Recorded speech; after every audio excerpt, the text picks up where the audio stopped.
very much.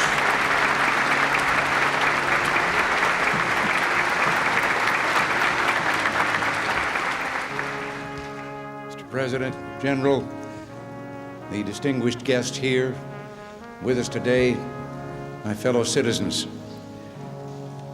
In America's cities and towns today, flags will be placed on graves in cemeteries. Public officials will speak of the sacrifice and the valor of those whose memory we honor. In 1863, when he dedicated a small cemetery in Pennsylvania marking a terrible collision between the armies of North and South, Abraham Lincoln noted the swift obscurity of such speeches. Well, we know now that Lincoln was wrong about that particular occasion. His remarks commemorating those who gave their last full measure of devotion were long remembered. But since that moment at Gettysburg, few other such addresses have become part of our national heritage. Not because of the inadequacy of the speakers, but because of the inadequacy of words. I have no illusions about what little I can add now to the silent testimony of those who gave their lives willingly for their country. Words are even more feeble on this Memorial Day, for the sight before us is that of a strong and good nation that stands in silence and remembers those who were loved and who, in return, loved their countrymen enough to die for them.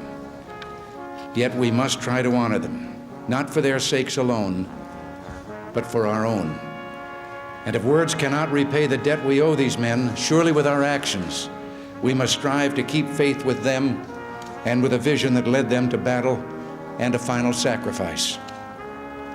Our first obligation to them and ourselves is plain enough.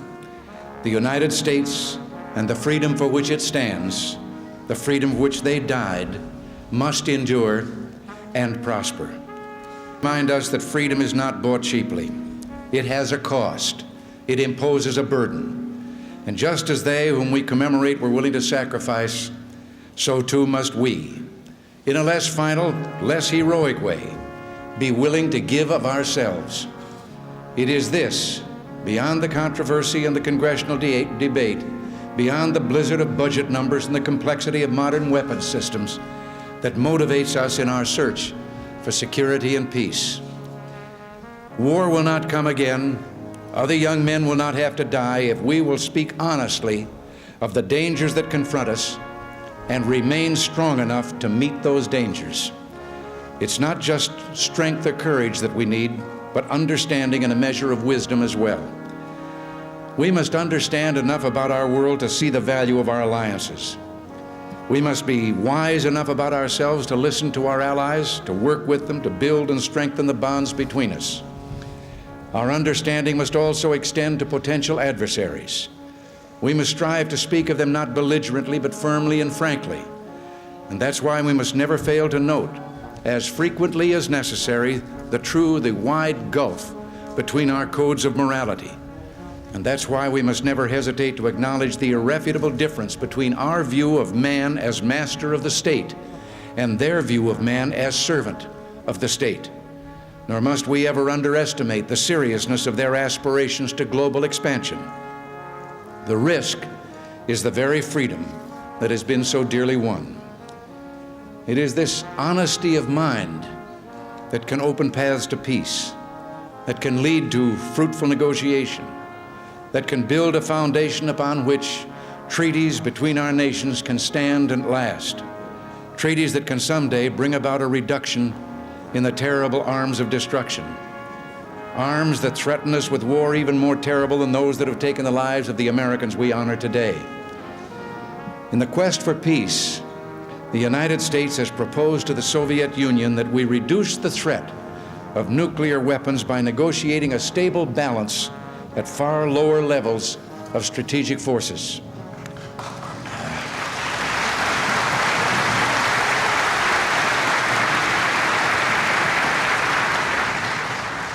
This is a fitting occasion to announce that START, as we call it, strategic arms reductions, that the negotiations between our country and the Soviet Union will begin on the 29th of June.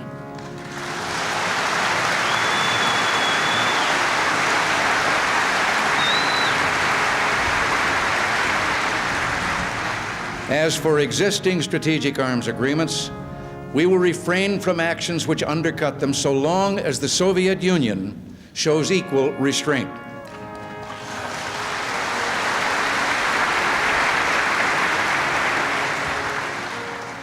With goodwill and dedication on both sides, I pray that we will achieve a safer world. Our goal is peace. We can gain that peace by strengthening our alliances, by speaking candidly of the dangers before us, by assuring potential adversaries of our seriousness, by actively pursuing every chance of honest and fruitful negotiation. It is with these goals in mind that I will depart Wednesday for Europe, and it's altogether fitting that we have this moment to reflect on the price of freedom and those who have so willingly paid it. For however important the matters of state before us this next week, they must not disturb the solemnity of this occasion, nor must they dilute our sense of reverence and the silent gratitude we hold for those who are buried here. The willingness of some to give their lives so that others might live never fails to evoke in us a sense of wonder and mystery. One gets that feeling here on this hallowed ground, and I have known that same poignant feeling as I looked out across the rows of white crosses and stars of David in Europe, in the Philippines, in the military cemeteries here in our own land. Each one marks the resting place of an American hero, and in my lifetime, the heroes of World War I, the doughboys, the GIs of World War II, or Korea, or Vietnam. They span several generations of young Americans, all different and yet all alike, like the markers above their resting places, all alike in a truly meaningful way. Winston Churchill said of those he knew in World War II, they seemed to be the only young men who could laugh and fight at the same time.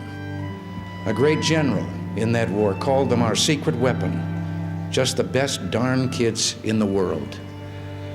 Each died for a cause he considered more important than his own life. Well, they didn't volunteer to die. They volunteered to defend values for which men have always been willing to die if need be, the values which make up what we call civilization.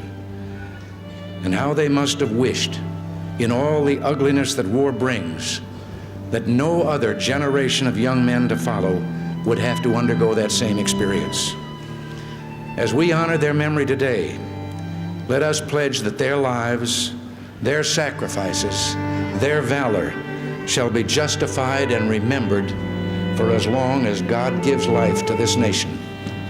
And let us also pledge to do our utmost to carry out what must have been their wish, that no other generation of young men will ever have to share their experiences and repeat their sacrifice. Earlier today, with the music that we have heard and that of our national anthem, I can't claim to know the words of all the national anthems in the world, but I don't know of any other that ends with a question and a challenge as ours does. Does that flag still wave o'er the land of the free and the home of the brave? That is what we must do.